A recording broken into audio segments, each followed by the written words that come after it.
Esiet sveicināti Tele2 podkāstā Bez limita.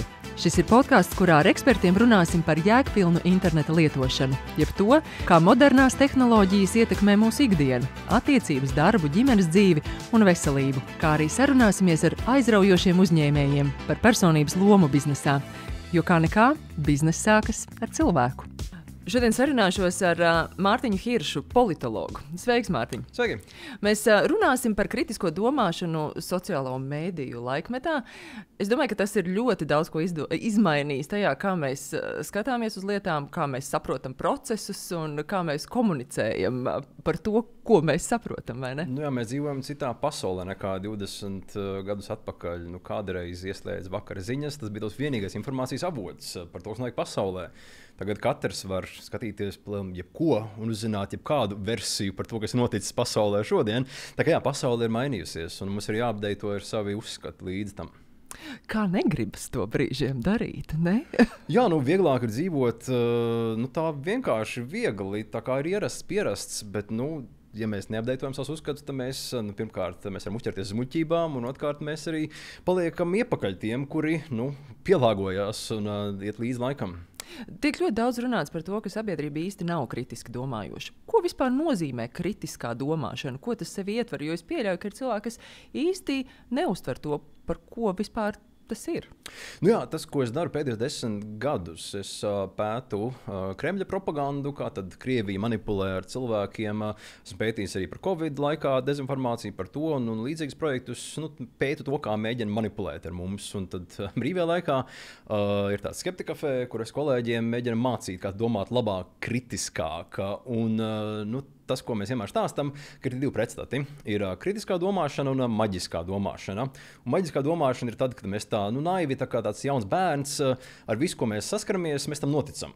Ja tā pirmā reakcija uz kādu apgalvojumu ir, kāpēc nē, tā ir tā maģiskā domāšana, kad viss ir reāls, viss ir patiess, ka tu tā naivi bērnišķīgi uzticies visiem. Kritiskā domāšana ir, ja tā pirmā reakcija ir, kādi ir pierādījumi, tam kaut kāds pamats, kā viņš to var zināt, kā es to varu zināt. Tāds veselīgs skepticisms, ka tu mēģini saprast, kas ir pamatojums kaut kādiem apgalvojumiem, uzskatiem, jebkam, ar ko tu saskaries. Bet vienlaikus, tas tāds vienkāršais ievads, bet vienlaikus kritiskā domāšana ir ļoti sarežģīta, jo, pat ja tu zini, kā strādā pasaule vienā jomā, nezinu, tu studēji bioloģiju, piemēram, tad par kaut kādu tur citu jautājumu, teiksim, Ukrainas vēsture vai, Izraēlas-Palestīnas attiecības, ja tu nezini neko, ar tevi var diezgan viegli samanipulēt, jo te nav kāda pamata informācija tajā jomā. Tā kā ir kaut kādi kritiskās domāšanas, tādi sarkanie karogi, ko tu var iemācīties, kaut kādi tie manipulācijas metodes, kā ar mums manipulē, bet vienlaikus nav tādi 5 ātri vienkārši risinājumi, kā vienmēr var domāt kritiski un nekādi neuzķerties kaut kādām muļķībām. Tā kā kritiskā domāšana, tāds veselīgs skepticisms, pierādījuma meklēšana, bet vienlaikus ļoti sarežģīts jautājums. Tu vadi arī apmācības. Kas ir tas, ko tu māci cilvēkiem? Jā, kā es teicu, nav tādu 5 ātru, viegli, vienkāršu veidu. Tas viens, ko mēs mācām, ir tie sarkanie karogi, kā mums manipulē. Ja tu dzirdi kaut kādu to paziņojumu, izteikumu, kas ir manipulatīvs, tad jāpieslēdz kritiskā domāšana. Teiksim, tas ir vienkāršākais, ja kāds mēģina ierāmēt pasauli melnbaltu, labie pret ļaunajiem. Nav pasaule parasti melnbalta tik vienkārša, bet tu dzirdi, kāds saka labie ļaunie, tur balts melns, Kremlis bieži to dara, populisti bieži to dara, tas ir visapkārt. Ja kāds tā pasaka, pieslēdz kritisko domāšanu, izvērtē, vai tiešām ir tā, ka ir tikai 2 šie scenāriji. Par tiem manipulācijas metodēm, tas ir viens, ko mēs mācām. Nākamais ir par domāšanas kļūdām. Mēs katrs, viens no mums, mēs neesam perfekti domātāji. Mums katram piemīt kaut kādas tendences, kaut vai emocijas mūs ietekmē. Kaut vai mēs gribam apstiprināt to, ko mēs jau ticam. Vienam patīk domāt, ka mēs zinām, ka pasaule strādā, mēs meklējam pierādījumus tam, kam mēs ticam. Nevis mēģinām apšaubīt savus uzskatus. Un tādā garā. Otrais elements ir tas, ka mūsu domāšana nav perfekta un ideāla. Un tad vēl viens elements, par ko arī vairāk šodien, ir par tiem sociālajiem tīkliem. Jo informāciju mēs lielākā daļa saņemam mūsdienās digitālā pasaulē, un sociāla tīkla strādā citādāk nekā tā ikdienas pasaule, kur mēs kā cilvēki sarunājamies. Sociāla tīkli ir diezgan unikāla, citādāka vide nekā tā īstā pasaule. Ar ko kritiskā domāšana īsti atšķiras no tādas vienkāršas skepses par visu? Es domāju, skepse nav problēma, tas cinisms ir problēma, ka visi melo, nekam nevar ticēt, viss ir slikti, .lv. Kritiskā domāšana, arī tāda veselīga skepse ir kaut kas tāds pozitīvs, jo kas ir skepticisms, tā ir tāda veselīga piesardzība. Un tas, ko es stāstīju, ja pirmā reakcija ir, vai tam ir pamats, vai tam ir pierādījumi, kā viņš to var zināt, tas ir ļoti, ļoti labi. Ja pirmā reakcija ir visi melo, nevienam nevar ticēt, tas īsti nav kritiskā domāšana. Arī tas Kremļa sauklis uzdod vairāk jautājumus. Arī sazvērstība teorētiķi saka, uzdod vairāk jautājumus. Visa apšaubīšana, tā ka nevienam nevar ticēt, tā arī īsti nav kritiskā domāšana. Un tā robeža starp kritisko domāšanu, cinicismu vai kaut kādām tādām negatīvai pasaules uztverei ir diezgan plāna. Tā kā kritiski domāt nav tas pats, kas visu apšaubīt, nav tas pats, kas teikt, ka visi melo. Tā ir tāda veselīga skepse, nevis tāds nihilisms un cinicisms. Jā, protams, otra galība, ka es noticu visam. Jā, tieši tā. Kā mēs runājam par to maģisko domāšanu. Ko sociālajie mēdīji ir izdarījuši kritiskās domāšanas lauciņā? Kas ir tas, kā viņi ir izmainījuši to, kā mums būtu jāskatās uz lietām? Tas viens ir tas, ka mums pašlaik apkārt informācijas ir vairāk nekā jebkad. Tas, ar ko es sāku, kad 90. Mūsu vecāki ieslēdza to panorāmu, izlasīja to avīzi. Tā informācija, kas bija pieejama, bija maz. Tagad jebkurš var dabūt pilnīgi bezgalīgu informācijas apjomu par to, kas notiek pasaulē un apkārt. Un tad saprast, kas no tā visa ir patiesa, nepatiesa, kvalitīvs, nekvalitīvs, tas ir mūsu darbs. Jo kādreiz tajā LTV panorāmā tur tādi žurnālisti nebija viss perfekti, bet vismaz pilnīgas muļķības tur neizgāja cauri. Tagad tu atver internetu, tur dabūt kvalitīvu informāciju, kā apšaubāmu, tur dabūt pilnīgas muļķības, safabricētu dezinformāciju arī.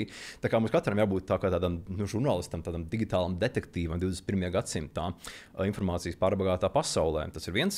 Otrs savukārt ir, ka sociāli tīkli, kā viņi strādā, mēs visi tos telefonus scrollējam, Facebook, Twitter, vienalga, ko jūs izmantojat, līdz tam brīdim, kad kaut kas noķer mūsu uzmanību. Mēs nelasām tā kā avīzi, no A līdz Z, pirmā lapa, otrā, trešā. Mēs scrollējam, un tas, kas noķer uzmanību, tas arī ir tas, ko mēs izlasām. Un to ļoti labi zina gan Facebook, gan Twitter, gan satura veidotāji, ka viņi mēģina savu saturu iepakot emocionāli, sensacionāli. Tas stāsts, ka viss ir kārtībā, ir plusi un mīnusi, tas neaizies tik labi kā sensācija. Un tāpēc gan Kremlis, gan populisti, gan dezinformatori mēģina pielādēt savu saturu ar emocijām, ar to, ka tas, ko es teicu, visi melo, ir kaut kāda katastrofa, kaut kāda sensācijas, valsts ir nozagta un tādā garā, jo tas noķers uzmanību. Un no otras puses, ja tas fact-checkings vai kaut kāda tā niansētā informācija, tā vienkārši neizplatās tik labi. Var atvērt vaļā, ir ļoti smieklīgs, bet tāds arī uzdevums, ko mēs dodam, ir tā kā tā ir Baltika, fact-checkings, ir tīri fakti, citi šie faktu pārbaudes raidījumi, saturs, ko Latvijā veido. Un, ja mēs salīdzinām to, ko viņi atspēko, cik daudz laika šēri ir tām muļķībām, un tam faktu atspēkošanas ierakstām Facebookā, muļķībām laika šēri ir 100, tam fact-checkingam ir 10, labākajā gadījumā 100 kaut kādi tie engagementi bijuši ar šo to faktu pārbaudes saturu. Tas dati, fakti, pētījumi, diemžēl neizkonkurē ar tām emocijām sociālajos tīklos. Un Facebooks un citi to ļoti labi zina. Viņi promotē to emocionālo saturu daudz vairāk nekā tos datus faktus, jo tās emocionālais saturs ievelk cilvēkus iekšā un liek mums vairāk pavadīt laiku. Facebookā, Twitterī, vienalga, ko jūs lietojat. Bet nav kaut kādas regulas, kas varētu noteikt, ko ir atļauts darīt un ko nav atļauts darīt? Pie tā Eiropa lēnām pamazām strādā, bet arī no vienas puses ir Eiropa. Tas pats GDPR tika izveidots, lai lielās sociālo tīklu kompānijas neievāktu masveidā datus par mums. Un ar ko tas beidzās? Ar to, ka mēs atklāšanām vienu ķeksīti, jā, es piekrītu. Un viss. Tā kā ir milzīga tā cīņa starp regulātoriem, valstīm, Eiropas Savienību, citām un sociālajiem tīkliem, kuriem ir nauda, kur var algot advokātu armijas, lai apietu šīs regulas ierobežojumus. Tā kā pašlaik nav tāds, teiksim tā, tie, kas mēģina ierobežot un kontrolēt sociālos tīklus, viņiem neizdodas to īstenot pa lieliem sociālo tīkli. Tā digitāla pasaule ir tie mežonīgi rietumi, kur ļoti daudz ko var darīt, kas tajā ikdienas pasaulē neietu cauri. Jo tas, ko sociālo tīkli saka, viņi nav mēdīji, viņi nedarbojas žurnālistiku, tāpēc kaut kādas faktu pārbaudes vai kaut kāda tur, nezinu, to nepatiesības izplatīšana, tā nav viņu atbildība, tas ir lietota atbildība. kamēr tradicionālais mēdījis, Delfi, TVNets, LSMs, ja viņi muļķības sāk rakstīt, tad tā ir problēma, ka sociālos tīklos viņi šo atbildību mēģina nogrūst uz lietotājiem. Tā kā nav nekāda vienkārša risinājuma, kā to var rediģēt. Facebook, protams, saka, ka viņi tur moderē saturu un tā, bet palielam nē, ja tu pasaki kaut ko klai, uz vārdarbību aicinošu vai kaut kādu tur seksuālu saturu vai kaut kādu tur tiešām rīktīgi radikālas lietas, tad jā, izņems ārā. Bet, ja tu pasaki kaut ko, kas vienkārši nepatiesas, kas ir safabricēts, izdomāts, viss ir kārtībā. Un nav nekādas atbildības. Jā, tieši tā. Facebookam nav nekādas atbildības par to, kas tur iet cauri. Un, Facebooks ir bijis līdz atbildīgs pie genocīda Mjanmā. Facebook ir bijis līdz atbildīgs pie vēlēšanu ietekmēšanas operācijām, ko veic dažādi dīvaini aktieri visā pasaulē. Tad Facebook saka, ka tas neesam mēs, tie ir tie lietotāji, kas to dara un mēģina visas atbildības atkartīties. Bet Facebook nav vienīgais. Telegrams vispār netiek nekādā veidā īsti kontrolēts. TikToks ļoti līdzīgi, jebkas tur var tikt izplatīts. Facebook vēl mēģina kaut kādu Kremļa propagandu ierobežot. TikToks, Telegrams, tur viss iet vēl ar vienu pilnīgi brīvi.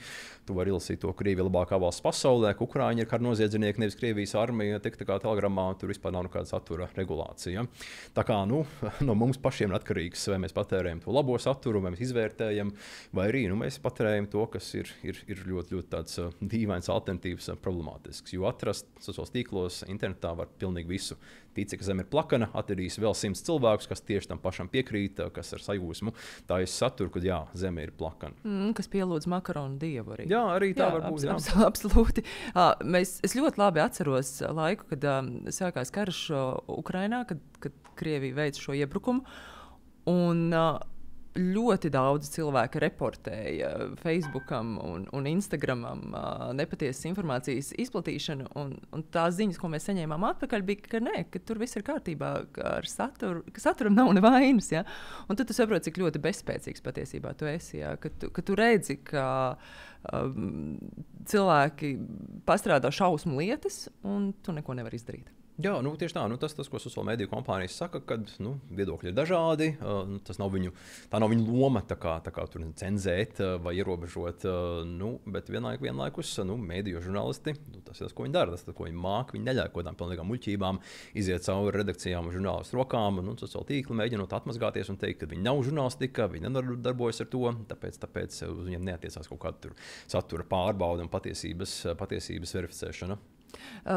Izstāst lūdzu par dziļviltojumu, jeb deepfake, kas šobrīd man šķiet ir kļuvis ārkārtīgi aktuāli saistībā, protams, ar Amerikas prezidenta vēlēšanām.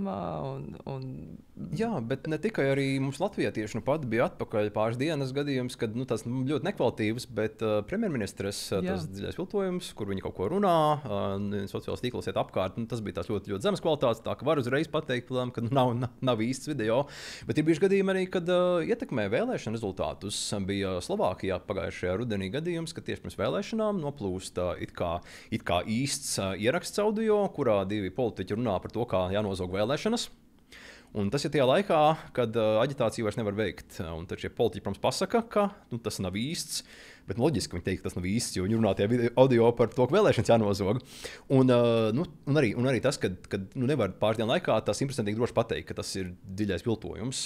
Un iespējams, populisti uzvar šajās vēlēšanās, kaut kādu lomu šis dziļais viltojums spēlē Slovākijas vēlēšanās. Tā kā tas vairs nav kaut kas tāds teorētisks, ka kādreiz nākotnē tas jau ir tagad izmanto visā dīvaini aktieru vēlēšanu ietekmēšanai šos dziļos viltojumus. Un jā, mūsdienās nevajag būt pat tur datorģēnijam.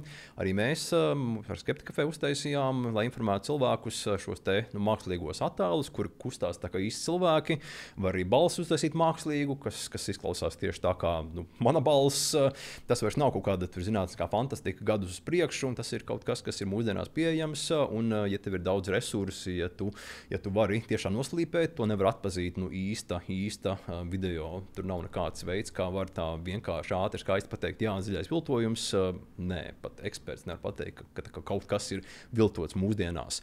Un tas ir par to, ko es sākumā teicu, kad pasaule mainās, mums jāmēģina savi uzskati pielāgot līdzi.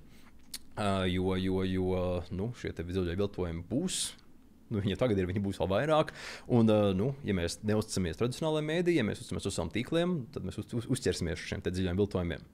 Un tāpēc šo faktu pārbaudes organizāciju tradicionāla mēdīja loma paliks tikai lielāka, lai pateiktu, kas tad ir tas, kas ir mākslīgs, taisīts ar kādu algoritmu, ar datoru, kas ir īsts cilvēks, īsta intervija. Tā kā jā, pasaule paliks tikai sarežģītāka, dezinformācijas muļķība paliks vairāk un orientēties paliks tikai grūtāk, ja mēs nemēģināsim mācīties ar dziļiem viltojumiem un vienalga, kas būs tas, kas vēl nāks nākamos gadus uz priekšu. Jā, bet man šķiet, mums arī cilvēkiem ir tāda īsa atmiņa. Es labi arī atceros televīzijas raidījumu, kuru izveidoja ar Baltika, stāstot par to, kā cilvēki patiesībā muļķo citus cilvēkus Latvijā. Jā, un kā cilvēki notic. Un tu redzi, ka paiet neilgs laika posms, un tie cilvēki, par kuriem bija stāsts, turpina darīt tiesākto, un citi tic, un it kā nekā nebūtu bijis. Jā, protams, dezinformācija un muļķība pārdevēji, tie, kas pārdod kaut ko, kas nestrādā, kas nav īsts. Tādi ir bijuši vienmēr kaut kāda dziednieka, alternatīvā medicīna, kaut kāda dīvaina produktu pārdevēja, kas nestrādā. Tas nav nekas jauns. Mainās tās metodes, sociālo tīklu maina pasauli, bet kad mēģina ar tādiem apšaubāmiem, vājiem argumentiem kaut ko iemanipulēt, pārdot citiem cilvēkiem idejas produktus, tas galīgi nav nekas jauns. Un vienmēr ir bijuši, kas arī uzķerās. Un tas jau no katra cilvēka paša ir atkarīgs, kādā pasaulē viņš grib dzīvot, cik viņš grib izvērtēt. Tās ir tās prasmes, ko mēģina mācīt universitātēs, kā tad izvērtēt, pārbaudīt informāciju. Bet ir cilvēki, kurus kritiskā domāšana, ko faktu pārbaude, tāpat arī Baltika vispār neinteresē. Viņus interesē vairāk tas emocijas, sava patiesība un vairāk tāda sajūtās balstīta domāšana un pasaulē. Kaut kas šķiet patiesi, jūtās labi, tad tas ir īsts, jo tā sajūta ir laba par kaut ko. Tas arī pretstās kritiskā domāšanai, tā emocionālā domāšana, kad kaut kas jūtās labi, šķiet patiesi, tad tas ir pamatots. Tā kā tas, protams, vēl vesels cits lauciņš ārpus sociāliem tīkliem, kā kaut kādi tie muļķīgi pārdevēji mēģina mums pārdot produktus un idejas dažādos dīvainos apšaubāmos veidos. Kā sociālajā mēdī ietekmē jauniešu kritisko domāšanu? Jo jaunieši patērē sociālos mēdījus visvairāk no mums visiem. Tas ir principā vienīgais viņa informācijas iegūs avots. Es domāju, ka lielākā daļa jauniešu nelasa LSM, piemēram. Kas notiek ar jauniešiem? Tur ir pretrunīgi. Ir aptaujas, kas ir Latvijā veiktas, kur prasa cilvēkiem, vai jūs dalāties sociālos tīklos ar informāciju, kurai jūs nezināt avotu. Un gadu vecāki cilvēki, kur izmanto internetu, viņi daudz vairāk saka, ka viņiem vienalga, kas ir tas avots. Jaunieši saka, viņiem svarīgi, kas ir tas avots. Viņi tur sāk aptaujās kritiskā domāšana, mediju ir tīk vajadzīga, kad vispār viņi piedzimuši un auguši tajā digitālajā pasaulē. Viņi zina, ka ir apkārt muļķības, ir apkārt visādi tur joki, viss kaut kas dīvains. Internets ir tāda dīvaina vieta. Un tiem cilvēkiem, kur ir piedzimuši auguši tajā panorāmas pasaulē, viņiem, ja kaut kas ir uzrakstīts, ir kaut kādā digitālā mēdījā, ja ir kaut kāds tas video, tad viņiem šķiet, ka tas ir īsts. Jo tā bija tā viņu realitāte. Tas, kas ir panorāmā vakarā, tas ir īsts, tās ir īstas ziņas, tās nav pilnīgas muļķības. Tā kā vienlaikus ir arī senioriem, ne senioriem, bet nezinu, tur vecāku gadagājumu cilvēkiem, šī pasaule neierasta viņiem ir. No otras puses, ja mēs skatāmies uz Covid dezinformāciju, tad lielākoties tie bija jaunieši, kur piekrita vairāk tām sazvērstībām par Covid-19. Jā, arī pieaugušie, arī seniori, bet jaunieši visvairāk. Bet nav tā, ka pēkšņi jaunieši ir kļuvuši atvērti sazvērstībām. Pirms Covid bija pētījumi, kur prasīja par tām vecajām sazvērstībām, kad 11. septembris bija amerikāņu pašu uztaisījis terorakts, kad ebreji pārvalda pasauli, un tur savukārt pieaugušie seniori visvairāk piekrita šīm tām viņu paudzes sazvērstībām. Tā kā nav tā, ka pēkšņi tur pasaule jaunieši ir kļuvuši pēkšņi tur atvērtāk sazvērstībām. Pirms Covid līdz trešdaļai piekrita tām vecajām sazvērstībām, Covid laikā trešdaļa piekrita Covid sazvērstībām. Gan jau tagad arī kaut kāda trešdaļa piekrita kaut kādām citām jaunām muļķībām, kas varētu būt aktuāls tagad. Jaunieši noteikti ir atvērtāki mācīties un saprast, kas tad īsti ir kritiskā domāšana. Kā ir ar cilvēkiem, mana vecuma, piemēram, kas ir 40+? Tas ir bijis. Mēs arī vedam apmācības gan jauniešiem, pieaugušajiem, dažādās vecuma grupās. Protams, cilvēki ir dažādi, bet tā tendence kopumā ir, ka, ja tu esi dzīvē sasniedzis visu, ja tev ir māja, mašīna, tur stabils darbs, nu, tad ir ļoti liela iespējamība, ka tu domās, ka tu zini, kā pasaule strādā. Jo tu esi sasniedzis visu, kur tev ir laba alga, tur viss stabilitāte dzīvē ir, tur tu zini, kā strādā pasaulē. Un mēs arī prasām mūsu pasākumos, apmācībās, vai jūs domājat, vai jūs esat kritiski domājoši, un tad lielākoties cilvēki paceļ roku, saka, nu jā, es esmu kritiski domājoši, tie pārējie, tie citi tur ārā, viņi nedomā kritiski, es taču zinu, kā strādā pasaule.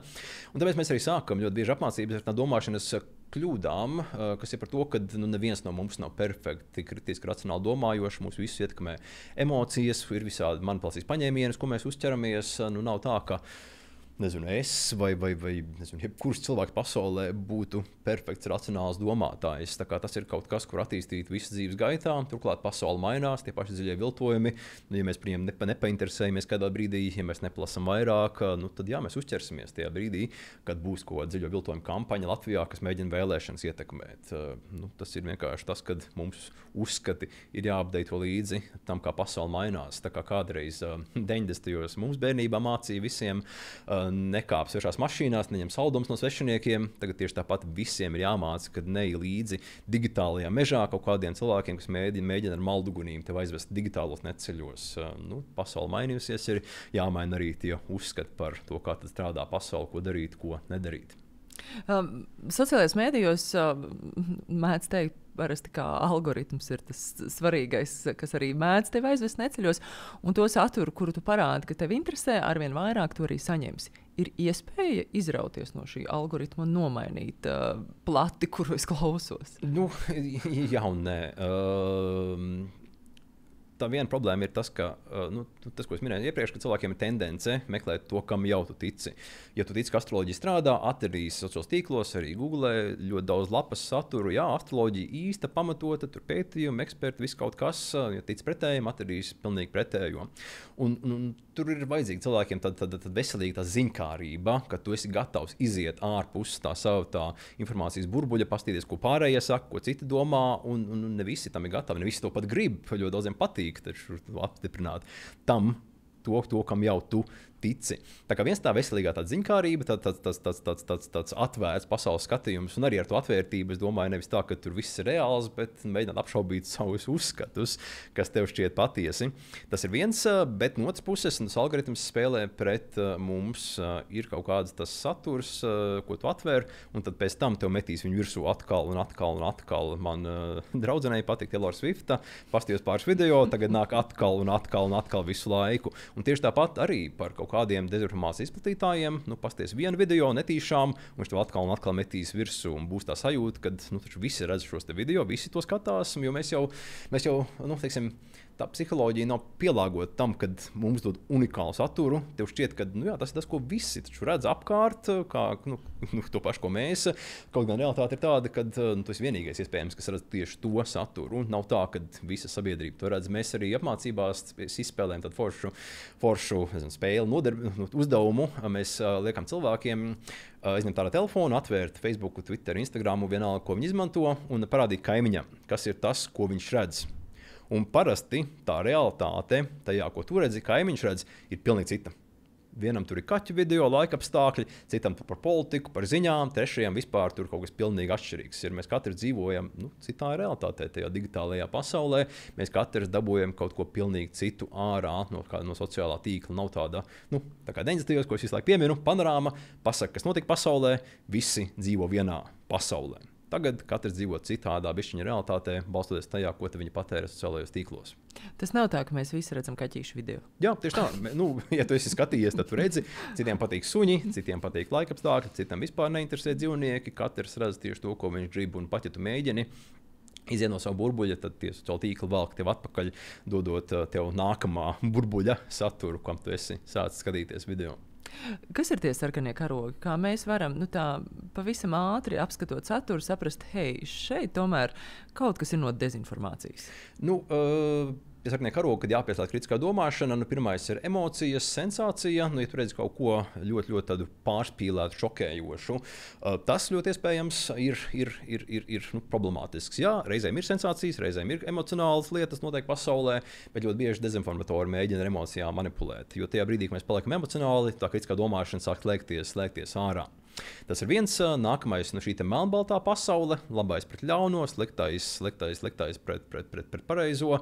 Kaut kādi 2 scenāriji tikai, ja tiek piedāvāti. Parasti pasaule ir daudz sarežģītāka. Ir daudzas nokrāsas, ja kāds visu ietērp tā kā 2 varianti, tad jāpieslēdz kritiskā domāšana. Nākamais, kas ir, un tur ir vesela plejāde, ja interesē, tas saucās loģikas kļūdas un tās domāšanas kļūdas. Tajā mūsu mājaslapā Skeptika.lv var vairāk atrast. Mums ir infografika, plakāti, ir arī e-kurs, ko mēs izstrādājām, kritiskā domāšana.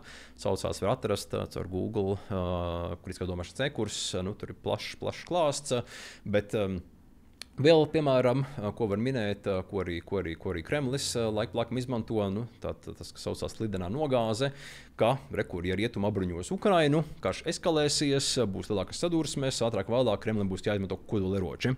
Baida ar kodola karu pa lielam, ja vienkārši Eiropieši sūtīs kaut kādu bruņojumu uz Ukrainu. Tāda eskalācija uz kaut ko riktīgi radikālu. Arī Latvijā politiķi laikam to ir izmantojuši par bēgļiem baidot, kad rekur nāk pār Baltkrievijas robežai migranti, viņi atvedīs savas ģimenes, tad tur būs islāms Latvijā vairāk, un paies 50 gadi, Latvija būs islāma valsts. Šis aptuveni ir citāts viena politiķa pirms pāris gadiem, ko Latvijā izmantoja.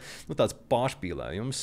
Un ļoti bieži tā kā emocijas ir tas, kas ir iekšā visos šajos paņēmienos. Ļoti reti ir, kad kaut kāda manipulācijas paņēmieni ir bez emocijām. Viena no tām lietām, ko Kremlis dara, bet ne tikai, to pat sauc ganda, nevis propaganda, bet ar jokiem, ar smiekliem mēģina diskreditēt savus pretiniekus. Arī Latvijā mēģina to darīt pāris politiķi, bet tas, ko piemēram Krievija dara, ja skatās uz tiem Kremļa mēdījiem, tad ASV tika atspoguļot kā tāda dīvaina valsts. Tur Baidens aizmiega konferencē, zemūdenēs blusas atrod Amerikā, kaut kādas tādas joku ziņas par Ameriku un par Krieviju, par Putinu īsti stāsti, kad Putins tiekās ar kaut kādiem diplomātiem no ārvalstīm, Putins tur ceļo pa Krieviju, kaut ko tur risina, īsts politiķis, kamēr Amerikā tādas odiozas, tādas dīvainas, smieklīgas ziņas par ASV ir. Tādējādi mēģinot diskreditēt, ierāmēt to pretinieku tādā kuriozā gaismā. Tā kā, tur nav tāda, ir visādi tie manipulācijas metodes, bet nav tāds vienkāršs saraksts kopumā. Es kāds loģisks kļūdām un tam domāšanas kļūdām tur ir desmitiem, ja ne pat simtiem dažādi tie veidi, kā ar mums var manipulēt. Ir pāris tās populārākās, bet tur nav tā, kad 5 ātri vienkārši veidi. Diemžēl tā nav. Ja tas būtu tik vienkārši, tad par to nevajadzētu runāt. Pasaule būtu daudz vienkāršāka. Pasaule būtu melnbalta vienkārši. Jā. Un būtu viss vienkārši, bet patiesībā tas, ko arī vēl Kremlis izmantoja, ir šis, ka viss nav tik viennozīmīgi. Kas it kā ir, mums jāpieslēdz kritiskā domāšana, mums jāsaprot, ka viss nav tik viennozīmīgi, un propagandisti patiesībā arī šo izmanto. Jā, tieši tā. Tas Russia Today, Kremļa propagandas kanāla sauklis ir uzdot vairāk jautājumus. Izklausās pēc kritiskās domāšanas, bet reāli tas ir cinicisms. Netic nevienam, apšauba pilnīgi visu. Un viennozīmīgi arī Kremļa propagandas mēdīji, viņi saka, ka viņi ir patiesāki, viņi māca mēdīju pratību, viņi nodarbojas ar faktu pārbaudēm, viņi mēģina, viņu mēdīju pratība ir apšauba rietumu stāstus, viņu faktu pārbaude ir rietumu melo, kur mūsu stāsti ir patiesāki. Tā kā viennozīmīgi arī tas padara visu pasauli sarežģītāku, kad Kremlis arī sazvērstību teoriju izplatītāji, populisti, viņi mēģina izmantot tos pašus vārdus, kritiskā domāšana, mēdīju pratība, bet mēģina saindēt viņus ar savu dīvaino problemātisko saturu. Kā mums pašiem nekļūt par šādu saturu izplatītājiem? Tas ir, protams, grūti, jo mums katram ir kaut kādas tas lietas, kam mēs piekrītam pasaulē. Daži tur liberālāki, citi konservatīvāki, dažiem patīk tur viena uzskata, citiem citi. Un tad mums visiem ir tendence to, kam mēs nepiekrītam, izvērtēt kritiskāk. To, kam mēs piekrītam, to mēs izvērtējam daudz nekritiskāk. Un, protams, arī es esmu uzķēries, arī es esmu reizēm kaut ko nošērojis, ko es pēc tam esmu dzējis sārā, kad esmu sapratis, kad īsti nav pamats, nav kvalitatīva informācija. Jā, tas ir tas, kas saglabā to veselīgo kaut kādu kritisko domāšanu arī pret sevi. Mums katram ir kaut kādas lietas, ko mēs kādreiz esam izlasījuši vai iemācījušies, kam nav pamats izvērtēt ne tikai to, ko citi saka, bet arī pašam savus uzskatus. Piemēram, man kaut kad bērnībā, jaunībā nometnē stāstīja nometnes vadītāji, ka, ja staigāšu rokām šās alicis aiz galvas, nestrādās vēders. Nezinu, kāpēc viņi tā teica, bet, jā. Un tad kaut kādos 18 gados tikai es aizdomājos, ka tām rokām ar to vēderu nav nekāda saistība, muļķības pilnīgākās. Un katram ir kaut kādi tādi uzskati, ko tu esi kaut kad automātiski noticējis, vai bērnībā, vai pieaugušā vecumā, ko tu neesi izvērtējis un kam tu vēl projām tici. Tā kā tā kritiskā domāšana nav tikai par tiem citiem uz āru, tas arī ir par sevi. Ļoti, ļoti daudz mēģināt saprast, kas ir tas, kam tu tici, kas ir pamatots, kas ir tas, kam tu tici, kur varbūt nav baigā pamata. Jā, apēdīs arbūs sēkliņi, izaugs vēdera arbūs. Arī klasika vai ķiršu koks. Īstenībā vecāki mēģināja aizturēt mūsu vēlmu apēst ķiršu ar visiem kauliņiem, jo tas varētu būt kaut kādā brīdī neveselīgi, bet mēs noticam, jo ir šī maģiskā domāšana. Mēs ticam visam, ko mums saka. Un man šķiet ļoti svarīgi nekļūt par šēru. Mums draugu lokā ir tāds joks par to, ka nekļūt, piemēram, par Kristīni šēru. Ja tas nozīmē, ka Kristīna, kas dalās ar visu. Un labāk reizēm retāk padalīties ar kaut ko, kur šķiet, šis gan ir kaut kāds grāvējs, ar ko man ir jāpadalās. Jā, vēl viens uzdevums, ko mēs aicinām cilvēkiem darīt mūsu apmācībās, ir mēs prasām viņiem apstīties, kas ir tas, ko viņi dalās, un kādas emocijas tas viņos raisa. Jo visi cilvēki dalās nevis ar faktiem, datiem, kaut ko neitrālu, viņi dalās ar kaut ko, kas izsauc kaut kādas emocijas, un viņi grib tās emocijas tālāk. Vai nu tur pastāstīt kaut ko aktuāli interesantu, vai tā kā palīdzēt, vai kaut ko šokējošu tālāk padalīties. Jā, tas, ko cilvēki dara sociālos tīklos, ir ļoti emocionāli tā pieredze. Un, tieši tā, kad jāmēģina pirms nospied to share, padomā divreiz, jo tas no mums katra atkarīgs ir, cik tālu tā viltu ziņa izplatīsies. Ja mēs noķeram, tas nav patiesi, ja mēs viņu nenošērojam, tad mēs esam apturējuši to izplatību. Tā kā tas ir tas, ko es teicu sākumā, digitāls detektīvs. Mēs ik viens esam tas digitāls detektīvs. Ja tev sanāk uzķert to viltu ziņu vai kaut kādus melus, ja tu neizplati, super, tu esi palīdzējis pasaulē būt bišķiņ racionālākai, bišķiņ mazāk muļķībām būt mums visapkārt. Kāda ir atšķirība starp vārda brīvību un nepatiesas informācijas paušanu? Jo mēs šobrīd ļoti sabiedrībā apelējam pie tā, kā cenzūras nav, mēs drīkstam teikt, ko mēs domājam. Jā, un tā arī ir. Pašlaik ir kaut kādas ierobežotas lietas likumos, ko nedrīkst darīt. Nedrīkst aicināt uz vardarbību, nedrīkst attaisnot kara noziegumus, nedrīkst aicināt uz pretvalstiskām darbībām.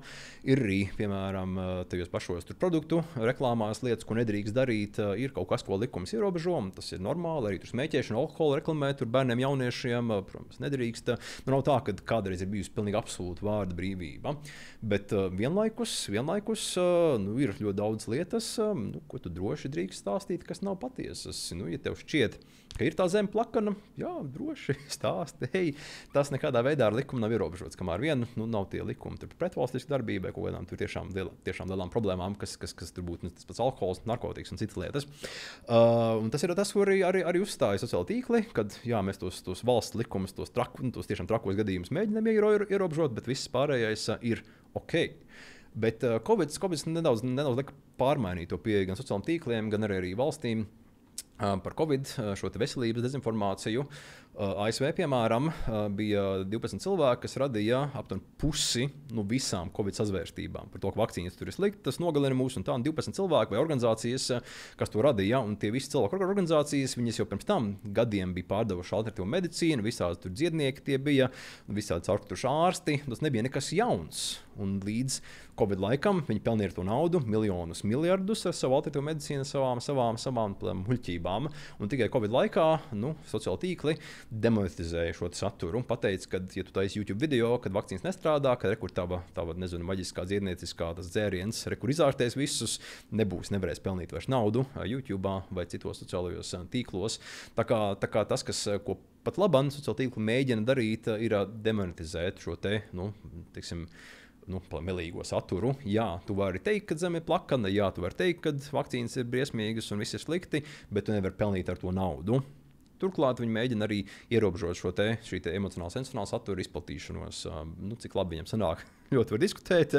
Es teiktu, ka nesanāk baigi veiksmīgi, bet tā demonetizācija un mēģina nepadarīt to problemātisko saturu, ka viņš kā uguns izplatās sociālajos tīklos. vārda brīvība netiek ierobežota. Tu vari pateikt visu, ko tu gribi, bet, ja tu stāsti pilnīgas muļķības, tas nesasniegs cilvēkus. Tu nevarēsi ar to pelnīt naudu. Tā ir tā pieeja, ko mēģina sociālo tīklu darīt. Pēdējos gados tur var diskutēt, cik tas viņam labi sanāk, visdrīzākais nesanāk, bet arī Facebook noteikti dara labāk nekā TikToks vai Telegram, kur vispār problēma nav nekāda īsta satura moderācija. Tur joprojām Kremļa propaganda iet uz urā. Var atrast visu, ko tu gribi par jebkuru dīvaināko lietu, kamēr Facebookā, varbūt Instagramā jau nedaudz labāk ir. Kādas ir tavas domas par to, ka būtu jāmoderē arī komentāru sadaļas sociālajos medijos labi, bet, piemēram, rakstošajos internetu medijos? Jā, tas jau nav nekas arī jauns. Jau vēl ilgi pirms sociālajiem tīkliem bija tas, ka komentāri tur ķengas un viss briesmīgi. Bet tas, ko saka aptaujas, ir, ka komentārus lasa ļoti maz cilvēku. Un visi saka, ka tas neietekmē viņu viedokli. Cilvēki komentārus palasa tā kā jautrības pēc. Tajos ziņu portālos, bet neviens to neņem nopietni. Daudz drīzāk, kad tie komentāri Twitterī un tajos vairāk tajos interaktīvos sociālos tīklos, tur jau tas ir daudz tā nozīmīgi. Kas varbūt ir ietekmē cilvēku domas pie ziņu portāla rakstiem. Visi zina, ka tur būs muļķības, un neviens īpaši to neņem baigi par pilnu. Kamēr sociālo tīklu, tur gan jo sociālos tīklos ir tā ilūzija, ka tieši ir tādi paši cilvēki kā mēs, un tas ir uzticamāk nekā tās ziņas, nekā tie žurnālisti, kur nav tādi paši kā mēs. Jo viņiem maksā par to taču. Viņi maksā par to, un turklāt arī, kad viņi ir raksta mazliet citādākā valodā, viņi nav tik emocionāli, un cilvēkiem patīk tas emocionālais saturs daudz vairāk nekā tas niansētais, neitrālais saturs. Tā kā es domāju, par ziņām un komentāriem ziņu portālos tas vispār, man liekas, nav īsti aktuāli. Neviens tam īsti tos neņem par pilnu. Bet kopumā ar kaut kādu komentāru moderēšanu, tas Facebook ir palicis tik liels, ka, lai moderētu tur komentārus visus Facebookā, tas tāpat kā aicināt, kur moderēt visu internetu. Vienkārši izmanto miljardu cilvēku. Saturs tik daudz, ka tu nevari vienkārši nekādā veidā pilnīgi visu moderēt. Un tas jau no mums pašiem ir atkarīgs. Palielam, ko mēs patērējam. Mēs varam patērēt to plaku no zemi, vai ko tur sazvērtību, tās grupas. Mēs varam mēģināt atrast kaut ko tādu pamatotāku, zinātniskāku un pašu faktu pārbaudes. Tās lapas, ja tu piesako viņai, dabū to saturu starp visiem pārējiem tiem postiem, ko tu redzi. Vismaz kaut kāda mazā tavā kritiskajā domāšanā, ka vismaz vienu to faktu pārbaudes postus ar 100 citiem pamani laiku pa laikam. Paldies tev par šo sarunu. Liek ļoti daudz domāt un mudina izglītot sevi. Jo patiesībā tas ir stāsts par sevis izglītošanu dzīves garumā. Tieši tā.